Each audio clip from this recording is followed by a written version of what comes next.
Mais j'avais posé une autre question, avant de dévier sur le mode de paternité, c'était de quoi Dieu est principe. Donc ça c'est la question de Séverine. Alors, Dieu est principe, le Père est principe du Fils et de l'Esprit. Mais quel est le principe de toute la divinité? Quel est le principe de toute la Trinité? Est-ce que c'est l'essence de Dieu ou est-ce que c'est le Père? Séverine? Alors non, justement, si c'est l'essence, alors dans ce cas-là, on a une quatrième puissance. C'est pour ça que je pensais que tu avais si c'est l'essence, il y a une quatrième puissance en Dieu qui est autonome et qui est la source du reste. C'est le Père. C'est le Père qui est le prince. Et ça, c'est une citation d'Augustin. Fons totius divinitatis. Le Père est la source, la fontaine de toute la divinité. Alors, c'est impressionnant parce que c'est clair que... Alors, ça se comprend parce qu'il n'y a pas en Dieu autre chose que Père, Fils et Esprit Saint, puisque chacun est entièrement l'essence. Il n'y a rien d'autre. Donc il n'y a pas du tout le risque que dit Séverine, sauf que pour nous, il y a le risque. Parce que nous, dans notre raison, on fait des distinctions qui n'existent pas dans la réalité de Dieu. Mais dans la réalité de Dieu, il n'y a pas autre chose que le Père, le Fils et l'Esprit. Donc il n'y a pas d'essence autonome. Et de fait, tout ce qu'est le Fils et tout ce qu'est l'Esprit proviennent du Père. Par contre, la question se pose. Il n'y a pas où certains quand Dieu Père est la source, mais s'il est tout donné au Fils, donc le Fils aussi il devient source. Alors, et là, c'est très juste, et on revient, c'est le même problème que tu posais quand tu disais mais il y a une limite, c'est que Dieu donne tout l'essence, mais pas toute la modalité de l'essence, ou le mode d'avoir cette essence. Et là, effectivement, il y a des limites en Dieu, mais ce sont que les limites qui sont posées par la révélation. C'est-à-dire que le Fils reçoit tout du Père, la seule chose qu'il ne reçoit pas du Père, c'est d'être Père. L'Esprit reçoit tout du Père, sauf la paternité. Et le Fils, alors ça c'est pas dans le modèle de Thomas, mais par exemple chez Balthazar, le Fils redonne tout au Père, sauf la filiation. Parce que ça, c'est ce qui lui est propre. Ça, c'est ce qu'il y a dans les relations d'opposition. Alors on pourrait dire, il y a une limite en Dieu, mais Thomas dit non, il n'y a pas de limite, parce que ce qui compte, c'est d'être Dieu.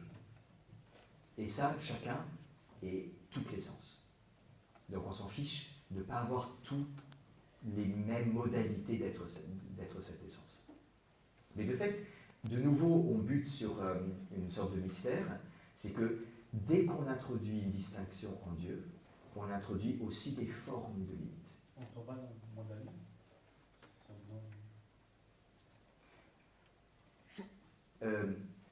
Non, parce que Basile aussi disait que chaque hypostase, donc c'est le mot grec pour dire la personne, chaque hypostase est un mode d'être de la substance. Le problème du modalisme, c'est pas d'utiliser le mot mode, mais c'est de dire ces modes ne posent pas de distinction réelle.